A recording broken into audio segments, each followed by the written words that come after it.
I think you're nice and ready to go. Are you ready for our first comedian of the night? Let's do it one more time in bed. Are you ready for the first comedian of the night? Woo! Let's welcome, it's Aleksandr Popov!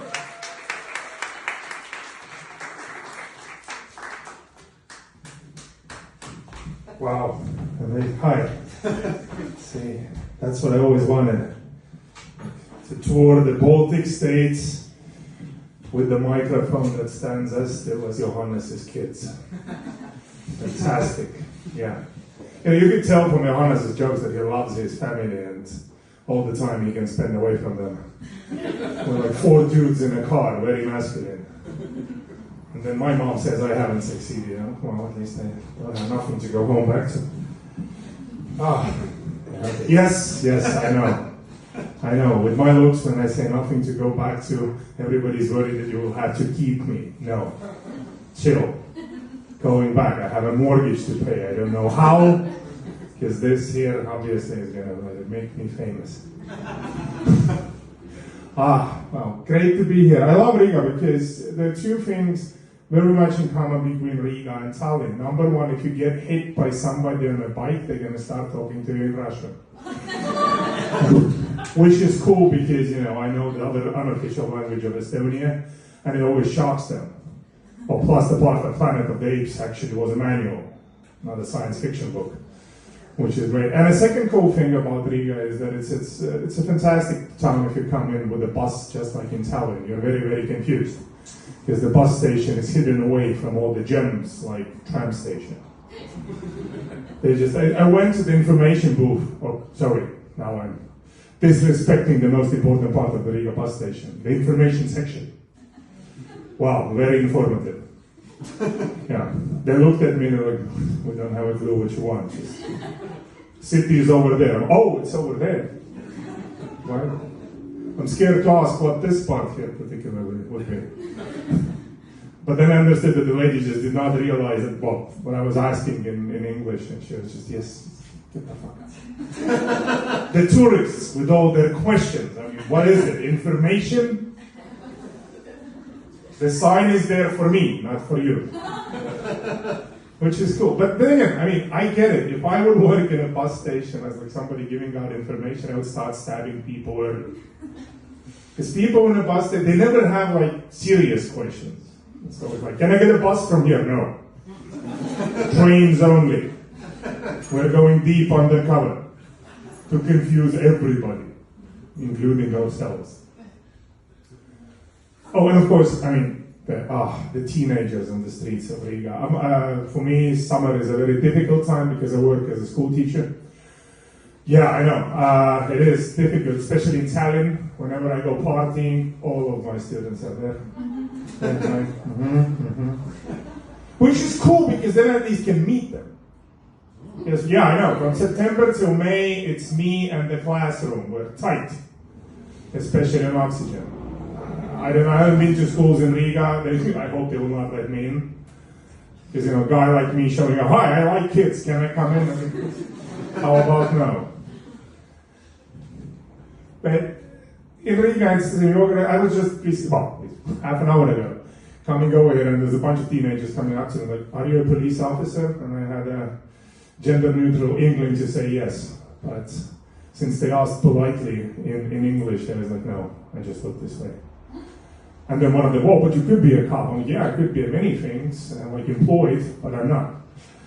So I'm just waiting for September. Being a school teacher is cool. I love it. I miss COVID though. Well, I have to explain. Not the COVID as a disease that might potentially take someone's grandmother. I don't know how it was in Riga, but in Estonia, or in Latvia in general, but in Estonia, I remember during the COVID, our prime minister was like, don't go to see your grandparents. They're old, they might die. Why do you stress the negative parts?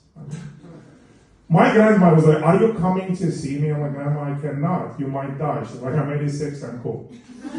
She's from Soviet Union. She's an old style. Like, you absolutely come on over. I mean, I said, well, these guys, a bit of a cough, bring it with you. Let's see what's going to happen. But during COVID, as a school teacher, it was cool. Online learning. or lack of it, I should say, I guess. But, you know, for me it was a very confusing time.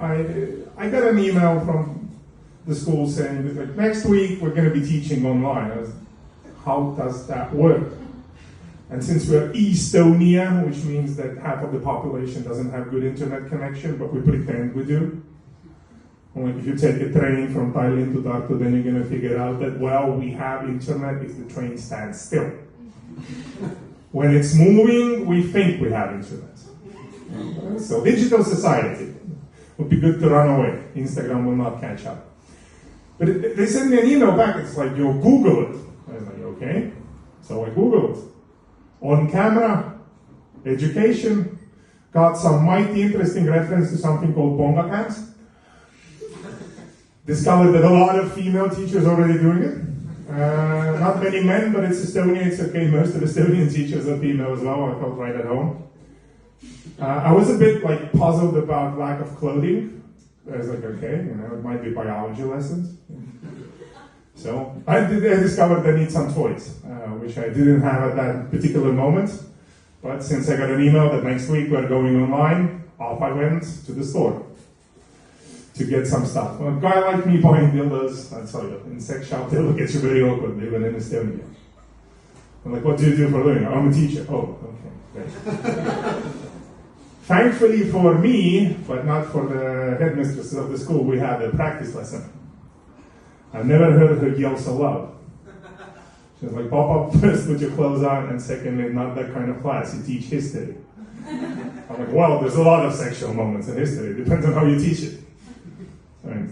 French Revolution, it's all about some people seriously needing to get laid, more than it was about democracy. But no, I mean, COVID was in that sense, I got COVID. Anybody been in COVID? Okay, everybody's still here, that's good. I mean, yeah, one guy is like, yes, I loved COVID. 10 days out of the class, love it. I was in my home, and my students, they sent me a letter. I was shocked, I didn't know they can write by hand. I mean, the handwriting was ferocious, but like, I have a friend, he's a doctor. I just emailed him a photo, and he was like, oh, that's easy. They wish you all the best. I'm like, oh, yeah, I got that part. What does the other part say? So those little lovely angels, I teach teenagers. They're not angels. They're 15, 16. This is OnlyFans without the camera. In the classroom, all the time. It's like, I got a new crop top. Yes, and I have to work in this environment. Could we get a grip? And it's a Catholic school. That's the worst part about it. I mean, somehow it's my fault. I'm like, no, I did not put the clothes on those people. They show up in the morning. Nuns are more shocked than I am, because, well, I've seen that before. They haven't. They're straight from the convent. It's not the same thing as straight out of Compton. So they're getting accustomed to it, or whatever. So my little angel sent me a card saying that, teacher, when you get better, you should start wearing your mask. You're in a risk group. I thought the same thing. I was like, oh, I'm in a risk group. Wait until I'm going to get back. The term risk group is going to take on a whole different meaning. So I opened the electronic school grading system and did what my old history teacher used to do in the beginning of the year. Everybody got a 0 for motivational purposes. After that, everybody in the school started Googling how old is Popov. But they forgot that in Russia, Popov is a rather common name, so they got some mighty interesting answers, like a guy from 19th century. They were like, wow, he's a vampire. Yeah. Twilight Saga, that's all about me. Me and physics. So they sent me another letter. Said, you don't have to wear a mask. Please erase zeros. I said, oh, everybody's getting another 0. We need to work on that handwriting. I mean, COVID was scary in that sense that whenever I would log into a class, there would be no no students, only their dads. And it's not a pretty sight. I mean, dads at 9 a.m. in the morning on Mondays, oof, that's rough. You can see that COVID is hitting them hard. You know, like, you don't have to go to work. You're at home, relaxing for the second week. It looks like a hangover, part 6. We skipped 2. But for me, the coolest thing is when I asked the dads, like, where are the kids? Like, sleeping. I'm like, wait a minute, let me get this one. Why are they sleeping? They're supposed to be in class. They're like, well, they're tired. Like, so am I. Here I am. What am I supposed to do with you? They're like, well, you can tell us about history. It's not my job to compensate for your lack of knowledge. Especially, like, the saddest thing is that most of those guys, I could see the pain in their eyes. They wanted to get back to work. This is one thing I realized as a school teacher. A lot of parents, you don't really like your kids, do you? See? There's always one, yes, he knows. Because 1st of September is my favorite day, especially on Twitter in Estonia. All those parents, it's 8:30 in the morning, already open up Twitter, there are parents going, finally got him out of the house. By it, they refer to the child. Can't take it anymore. Opened up the first bottle of wine. You can't take it anymore. At 8:30 in the morning, it's your child. I have to put up with it the whole day. And then send it back to you happy. I'm not kidding. In Estonia, in the law, that should tell you something about our country. In the law, it says that one of the requirements for a teacher is to make a child happy by the end of the school day. Exactly, yeah. I was like, what do you think we do in school? Happy hour is not there. So it would be a bit awkward and interesting at the same time. I imagine it would go over with the first grade kids' parents. So how was the school? Yeah, we have happy hour. Okay. Convent it is till the end of the day. It's the happiness of the kid and the parents. I have a new hobby now. I come to work early. I used to be late all the time. Then again, I was drinking then. I know, right? Nobody should. There's one person who was happy, everybody else are not shocked. Teacher drinking. Wow. Shocking. How did that happen? Going there sober. I've been there now sober for 1 year. Would not recommend. I miss the good old times. It's like, you're there, bit hungover, they understand why you're like that, they try to support you, they're like, don't, try not to die before the end of the class. I'm just, thank you, James. I'll do my best. But no, it's my new hobby now. I like to come early to see how kids are being dropped off at school. I know, it sounds awkward. Again, I know how I look when I say anything about kids, people are reaching for phones. 911 is the shortcut for purpose. But there's a drastic difference, at least in my country, how parents deliver kids to school when the kid is a teenager compared to the first graders, for example. With teenagers, it's like Fast and Furious. You can hear the car from a mile away. The dad is anything but happy. Because he's in a car with a teenager, he's like, hate you. Lol. It's like Vin Diesel has moved to Estonia. It's like fast, with the brake, you get in front of the school, boom, transporter, get out of my car. They usually pick the time when both hands are on the phone. They're on Twitter, or Xing, as you should say now. Yes, many people in Maxima are like, wow, we've been there for years. Try to catch up. And then the dad speeds away while this child is sending, lol, hate you, love you, send some money, wink, wink. Whereas the kids in first grade get delivered to school as Bolt would deliver my food, in silence and without any warning. You could see that the kid is about to be dropped off because the car starts to slow down about 1 kilometer before the school. Slowly, because you have to, prepare the child. Because for a 7-year-old, every day is an adventure. 15-year-old, it's smells like Teen Spirit, somebody's gonna die. I hate the world. 7-year-old is like, wow, a house, amazing. It's red. Where's Harry Potter? Where are the hobbits? And it's usually the child is strapped to a huge bag. Like with what? Or what? Right? Because the 7-year-old have been told by their parents to only pack what they need. Right? Because when you're 7, you know exactly what you need. You wake up in the morning, you look around the apartment, you're like, I need all of it. Except the books. I don't need those. Those are heavy. We're not going to take them. We're going to take the Transformers. We're going to take the Legos. We're going to take the buzzing toy from mom's drawer she said never to touch. We're going to figure out how it works later. Based on a true story. Yeah. I was laughing as well. Headmistress wasn't. She had to explain to the parents how come Popov, instead of taking away the thing from children, was happily ready to show them how it works. Oh, actually, in the beginning I was very confused myself. So I wanted to know how it works as well. So I joined the 7-year-olds, which you do when you're almost 40. No, yes, I know. I look older. That's okay. So, and it's strapped to the bag, everything is in there.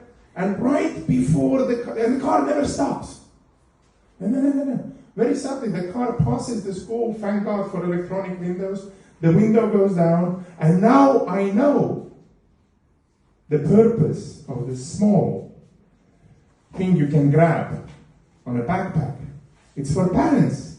You do the same as the boat delivery guy would do. You take the bag with the child strapped to it, and pluck, you put it in front of the school and just gently drive away. It's going to take the kid about 5 minutes to realize that he's not in a car anymore. Because he's in an adventure. But wow, Harry Potter school, wizards, shit is going to happen. Only the difference is that when the child wants to move, it's strapped to the bag. You know, it's there, waiting for somebody to pick him up. And you hope it's going to be a teacher. I know. Usually it is, because, teachers were ready for that. That's why we come early. You need to deliver the kids to the class. That's one thing I've always been jealous a bit about my colleagues who teach the first grade. Because first graders, or small children, ask most ridiculous yet most lovely questions. With teenagers, it's silence. It's this grumpy silence, like, you still here? Why? They're not listening to you. You can go. We have social media. We play Da Vinci Code with each other, sending symbols instead of words. Hashtag 3, heart, broken heart, sunshine, 3, potatoes. Like you're trying to figure out whether it's a very awkward recipe or is it an invitation for a coffee. You never know. Sending some memes about you, to you. This is what my students do. I love it. They put me in a Facebook groups. They're like, have you seen this new meme we made about you? I'm like, I cannot wait. Have you seen the grades I gave you? You cannot wait. But kids in between ages, I would say 4 to 10, especially between 4 to 7, when they start learning words, and you can teach them new words. That's a hobby of mine. Making parents miserable. But no, I just think they say the most ridiculous things because they don't have a filter. They don't have a problem with being offensive. I personally have a theory that kids actually can feel when they're being offensive, and they do it on purpose. And they have this thing like, I'm going to make that one feel as bloody uncomfortable as I can because I hate the furniture they bought me. I was recently in a trolley bus, and because after 4 years of Corona and stuff, I finally decided to be Bear Grylls, take a trolley bus in Tallinn. I've been walking for the last 4 years, lost 20 kilograms. I cannot eat that much McDonald's to get it all back. And I was in a trolley bus, and in front of me, a mom sat down with her 5-year-old daughter, and as soon as that little girl saw me, I saw it in her eyes. She looked at her mom, smiled widely, looked at me, and I was ready. I knew it's gonna be a banger. I was like, I can take it. I've been bullied all my life. Small children love me for that. The pain is in my eyes. They know we can go deep. And she looked at me, slapped her mom, and said, "Ain't this ugly?" Yeah. And I started laughing, like, we fist bumped, we were great. You know, we were like, I knew that she knows that she can roast me. Mom, red as potato. Tomato, meat, you see? Half Russian in me. It's like, when Belarus comes, they potatoes. Yeah, she was red as a tomato. And me and this little girl, we had a blast of a time. Turned out we're both, or all of us were heading to the same direction. So the mom had like 7 stops to go. And a child was just roasting me. And the trolley bus was like, this is a very interesting family dynamics. This stepdad takes it like a champ. But it's like the kids, the other thing the kids can do, they can ask questions which do not have answers. But if you won't provide one, you're dead. Like now I realize that my friends who have kids usually invite me over not because they like me, but because they want someone else to suffer from the questions their children need to ask. Well, they don't need to, but they see an opportunity. And you can hear it from a mile away. Go ask Uncle Sasha. And I'm like, you still owe me money. And my last favorite question was a 5-year-old coming up to me and is like, Uncle Sasha, why don't dragons in the Game of Thrones know local languages? And my first thought was like, who the fuck showed the Game of Thrones? Like, especially the first season was so heavy and no dragons at all. The mother of dragons was getting anything but ready to have dragons. And the kid, you know, he stares at me, he's like, come on, what's the answer? And then his dad goes, yes, Uncle Sasha went to college, and I'm like you, yes. And I also heard about contraceptives. You avoid questions, you don't have answers. And the only thing I could come up was like, I think they just migrated. You know, they're going to courses. And I thought that's going to stop. No. The kid asked the most logical question because his dad doesn't speak the national language of the country either. And I loved it. The kid goes, so they're just like dad. I'm like, yup, they're just like your father. They're not inviting me over anytime soon, which is a great thing because he has a sister, she's 3 years old, and I'm already scared that when she's going to be 5, the questions are going to come from there. It's because this is one thing I've learned. I know it sounds as a very awkward compliment, but women are smarter than men. And guys, you can hate me all you want, but there's a very simple explanation for that. At least I figured it like that. Because women, they put effort into their questions. It doesn't change with age. Yeah, I can see it in the eyes of the guys. Yes, I don't think that as well. You know, the difference is that at some age, the questions turn into demands. Yeah, it's when you open Tinder. The guy's profile basically same every time. All 3 photos are like, guess how long I was in jail? Same look. Haven't shaven since I was born. And it's something like, Aleksandr, 38. Hobbies, all of it. It's a man of the world. If you have a car, you put at least 2 photos of your BMW. Preferably one with winter tires, so she would know you have money. You're into it. But with girls, ladies, your profile, it's like applying for a job in a startup that has not bloody been established yet. It's like, you have to be a Virgo, no taller than 178.25 centimeters. Yeah, what's going to happen with other 0.75? I'm going to take a microcredit without you knowing. You have to have a job. Yeah, that helps with paint. You have to have blue eyes, at least one. Going for pirates now, are we? And it's just, the list keeps on going. Though my personal favorite with Tinder, the photos. Especially my 2 favorite photos with ladies. Number 1, chicks with skiing masks. What are we, going to rob a bank on a first date? It's like, take it easy, let's have a cup of coffee, we can work into the crime syndicate later. But since I live in Estonia and Finland is close, sometimes too close, my second personal favorite, instead of a photo of a person, there is a bottle of Jägermeister.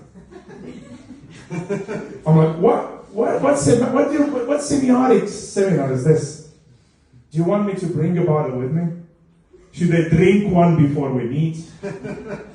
Is it like, are we gonna like share it? What's gonna happen here? So I'm not on Tinder anymore. I gave up ever since my mom installed one. Not funny, you don't need that Freudian slip, even if you don't drink. Don't try to explain to your mom that why haven't you written me back? It's not gonna happen. So I'm on Grindr now. Yeah, well, that was a Freudian slip. I was looking for new opportunities because I'm from a country of unicorns. And it just said dating app. They're very sneaky that way. So I installed it and then realized that, yes, the grind is different now. It's me and 4 guys in a car. We're grinding. But I'm not deleting Grindr. I'm not. I'm gonna keep it till I die because even though it's very unuseful for me, though I've decided that when I'm gonna turn 40, I'm gonna be still single, Johnny Depp, here I come. I know, he's not ready for me, but he Amber Heard that I'm coming. But I'm keeping Grindr because it's the only app thus far I've used where every day somebody calls me a hobby or a teddy. I'm just melting. One guy even sent me flowers. Yes. Turns out it's my neighbor. He just waits for me to, invite him over. I think I'll have to move soon. So if you know of a good place on rent in Riga, let me know. Ladies and gentlemen, Aleksandr Popov. Thank you so much.